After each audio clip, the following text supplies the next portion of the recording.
Hey salut mes amis, aujourd'hui on se retrouve pour une nouvelle vidéo un petit peu particulière étant donné qu'on ne va pas du tout parler de manga. Aujourd'hui j'ai décidé de parler de Yu-Gi-Oh! Yu-Gi-Oh! C'est un jeu de cartes, vous le connaissez peut-être, c'est assez famous quand même. Et voilà, j'ai retrouvé mes cartes Yu-Gi-Oh! Assez récemment, j'y ai beaucoup joué quand j'étais plus jeune et j'avais fait une grosse pause. Et là j'ai envie de m'y remettre un petit peu. Donc voilà, je me suis dit pourquoi pas en parler un petit peu sur la chaîne, ça changera un peu des mangas. Ça moi ça me permettra de me diversifier un petit peu et de ne pas me lasser des vidéos de manga. Donc voilà, aujourd'hui j'ai décidé de vous parler d'un deck qui est un deck assez troll. Ce n'est pas un deck assez fun, ce n'est pas un deck méta non plus. C'est un deck troll que vous pouvez jouer en compétition car toutes les cartes sont legit, ainsi que leur quantité. Par rapport en tout cas à la dernière banlist que j'ai pu regarder.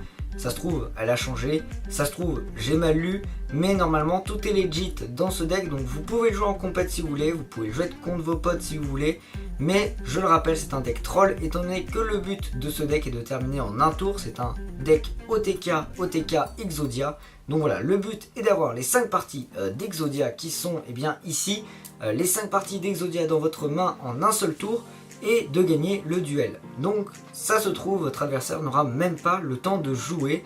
Donc voilà, c'est pour ça que je dis que c'est un deck qui n'est pas forcément très fun si vous voulez jouer avec vos potes, parce que vous allez tout simplement pas jouer finalement. Enfin vous allez jouer mais pas votre ami, donc voilà, c'est quand même mieux quand il y a de la rigolade entre potes. Ce deck ne garantit pas de l'humour, ne garantit pas du fun, et pourtant c'est quand même ce que veut un jeu à la base. Donc voilà, je vais vous présenter mon petit deck Exodia OTK qui est ici.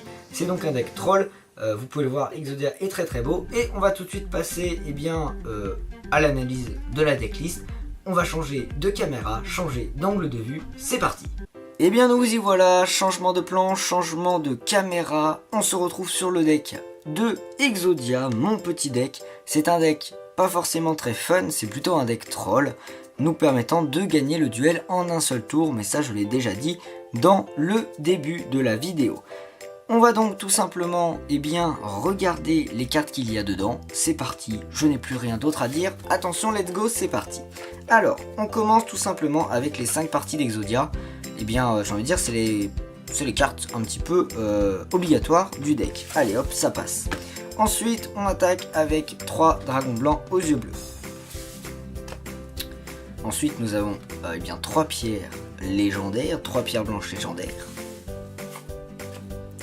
Ensuite, nous avons 2 bibliothèques magiques royales. Vous pouvez en rajouter une 3e, mais personnellement, je trouve que le deck tourne un petit peu trop lentement si vous en mettez une 3e. Avec 2, c'est beaucoup plus simple de jouer. Et enfin, notre dernier monstre, c'est un dragon blanc aux yeux bleus Toon, et je peux même peut-être un petit peu zoomer pour que vous voyez mieux les cartes. Voilà. Donc voilà, pas beaucoup de monstres dans ce deck, mais c'est normal parce que les monstres ne nous permettent pas de piocher des cartes. Mais ce qui nous permet de piocher les cartes, ce sont les cartes magiques. On va donc passer aux cartes magiques. Attention, c'est parti.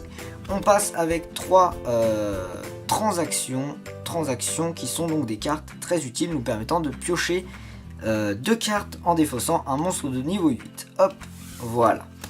Un petit peu dans le même principe, nous avons les cartes de l'harmonie, qui nous permettent cette fois de piocher 2 cartes en défaussant un monstre synthoniseur. Voilà, il nous en faut toujours 3, comme d'habitude. Beaucoup de decks en 3 fois dans ce deck. Beaucoup de cartes en 3 fois dans ce deck, pardon. Ensuite, nous avons le gobelin parvenu, pareil, x3. Voilà, donc j'avais checké, je pensais qu'il était en limité, mais d'après ce que j'ai vu dans la dernière banlist, en tout cas ce n'est pas le cas, donc j'en ai mis 3, hop. Donc 3 gobelins parvenus. Dites-moi, ça se trouve, la banlist a encore changé quand je tournerai cette vidéo, je ne sais pas, on verra bien. Ensuite, je mets 3 tableaux de matière Toon. Donc voilà, une carte qui nous permet d'aller chercher un Toon dans notre deck. Donc là, notre seul Toon, c'est le dragon blanc aux yeux bleus Toon. Donc on n'en a pas 40 000 à aller chercher. Hop. Ensuite, il vous faudra 2 cartes d'équipement bambou brisé. Épée de bambou brisé, donc Broken Bamboo Sword. Donc voilà, 2 cartes d'équipement, tout simplement. Hop, hop. Vous pouvez en mettre 3, mais je trouve que c'est trop lent avec 3, et avec 1, c'est pas assez rapide.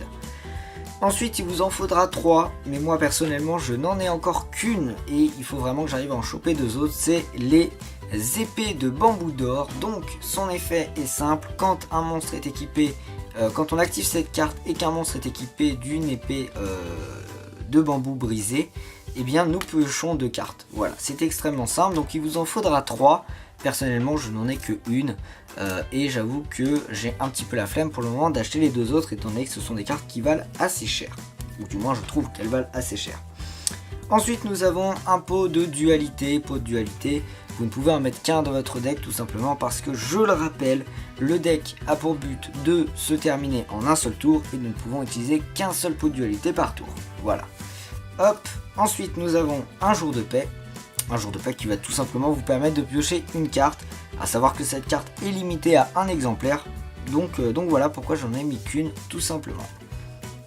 Et ensuite on va attaquer vers les dernières cartes. On a donc 3 recharges. Donc vous pouvez en mettre que une si vous le décidez, le voulez, voilà, si vous avez envie. Vous pouvez en mettre 2, vous pouvez en mettre 3. Personnellement je joue avec 3 recharges parce que je trouve que le deck tourne beaucoup mieux. Il peut sortir de... tout simplement ces cartes peuvent vous permettre de sortir de situations improbables ou de difficultés tout simplement. Donc moi je préfère en mettre 3.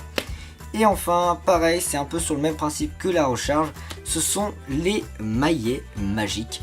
Donc voilà, pareil, vous pouvez en mettre que 1, vous pouvez en mettre 2, vous pouvez en mettre 3. Personnellement, j'en mets 3 parce que pareil, comme recharge, c'est une carte qui va vous permettre de vous débloquer si jamais vous n'avez plus de cartes vous permettant de piocher. Voilà. Donc écoutez, voilà, on en a terminé avec toute la phase où je vous montre les cartes de ma decklist. Si ce genre de petites vidéos vous plaît, tout simplement, des vidéos où je vous présente ma decklist, c'est-à-dire un deck que j'ai créé, n'hésitez pas à me le dire, j'en ai encore quelques-uns en réserve.